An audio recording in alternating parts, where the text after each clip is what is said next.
for the third speaker will be here, and the moderator will be changed to Johan. Hello everyone, my name is Muhammad Fahmi, and I will be replacing the moderator role. Now, the one that will be presenting is Mr. Rian. Time is yours. Thank you, Johan. And good afternoon, everyone. I'm so happy to be here. I'm so excited to share with you the topic that I've got today. And our topic is about the origins of black campaign in Indonesia, or as we call in Indonesia, it is kampanye hitam. And before we get started, I would like to highlight the three main questions or the issue that we have to elaborate today so that we don't get lost. And the first one being, what is black campaign? We will look for the definitions of black campaign, and also why is the reason that black campaign has so much impact in our general election. And number two, how did it occur in Indonesia for the first time? And the last one being, what can we do to avoid black campaign from our general election? Now, what is black campaign? Black campaign is an act of accusation for opposing parties, but unfortunately the way to do that is to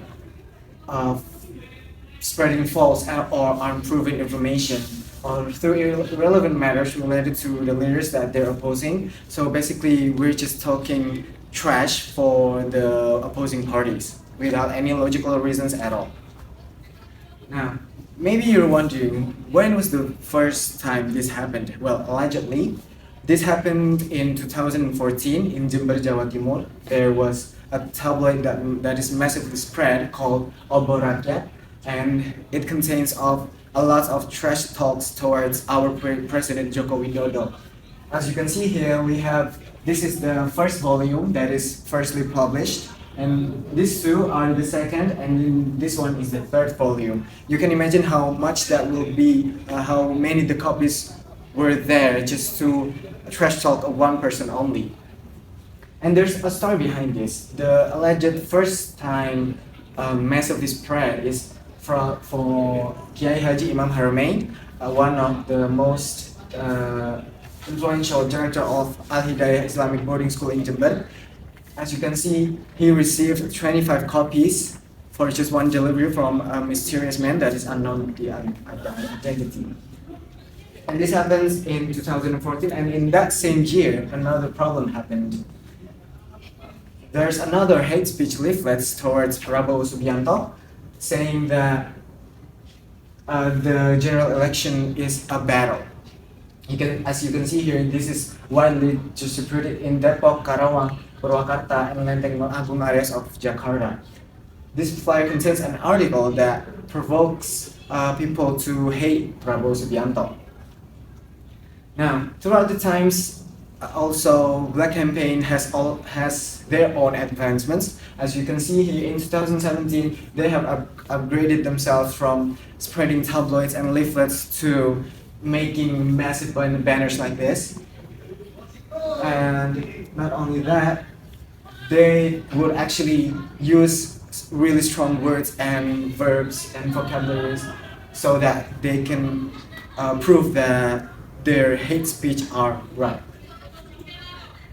As you can see here, they accuse that they are supporters of Prabowo Subianto, saying that Jokowi is a communist. As you can see here, well, I deeply apologize because of the crappy picture, but I hope you get the idea. And recently in 2022 in Bondowoso, there's another black campaign happening, rejecting Anies Baswedan as our government exclusives. Now, as I said earlier, black campaign has its own advancement throughout the year. As you can see here, in 2014, 15, and 16, we only have tabloid leaflets and pamphlets that is distributed by one person or maybe a community. And then, but throughout the year in 2017, they upgraded to banners so that they don't have to go single-handedly spread the tabloids anymore. And then throughout the advancement of the year in 2020, 2021 and 22, we are massively doing online stuff like social media posts, TikTok, Instagram, so that they have gotten easier to spread this hate toward political parties. Now, the main topic for our today is that what can we do as Generation Z to at least prevent this from our general election. The first tip that I will give you today is to assess media reputation. Now, we could scrutinize the media reputation, identify reliable resources, and recognizing biases. This is the important one when we know where the media is citing, who is media citing for, and then seeking independent verification and also looking for trustworthy outlets. The second tip is that we have to pay attention to the article authors. We are obliged to investigate the writer's background, considering their track record, and also understanding their perspective so that we actually understand what are their purposes. And verifying information with multiple sources, so we have to collect as many sources as possible. The third one is to investigate the opposing side story. Now, if we only look from one side, then it's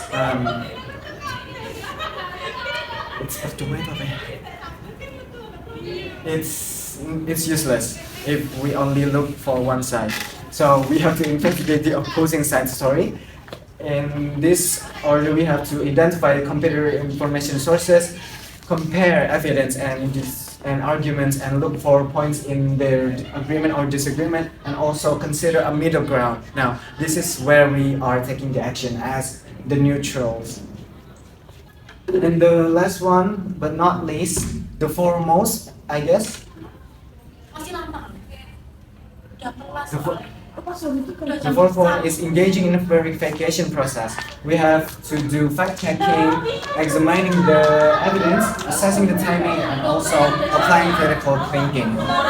Now, the last and the foremost I have to say is we don't want to make the problem worse, so we have to avoid spreading rumors or hoaxes.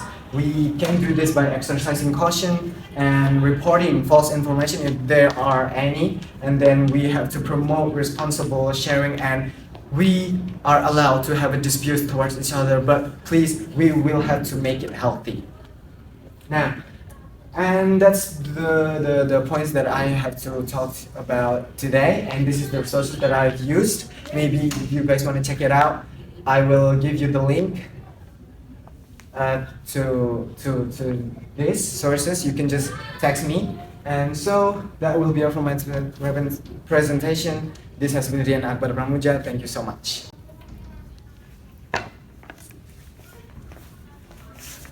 Thank you very much for Mr. Rian. That is all for today. I forgot. Perhaps we have a question for Mr. Rian. Yes? Yes, Mrs. Tanya. About the campaign, how do they impact public perception and trust? How do they impact public perception and trust? Okay, thank you for the question, Ms. Nisa. So as we can see here, the banners are massively distributed, and it's not small by size. And as you can see, by only this, we could actually see through our eyes, and just by looking at it, we could actually think. We could actually think that maybe we could get persuaded by just only these words, and looking at the problems that is happening to our country, we could actually get affected by these banners, by these provocative banners saying that our political party is bad, like that. Does that answer your question? Yes, thank you. Thank you so much. Thank you, Ms. Tanya. That is all for today. Thank you very much. Assalamualaikum warahmatullahi wabarakatuh. Assalamualaikum warahmatullahi wabarakatuh.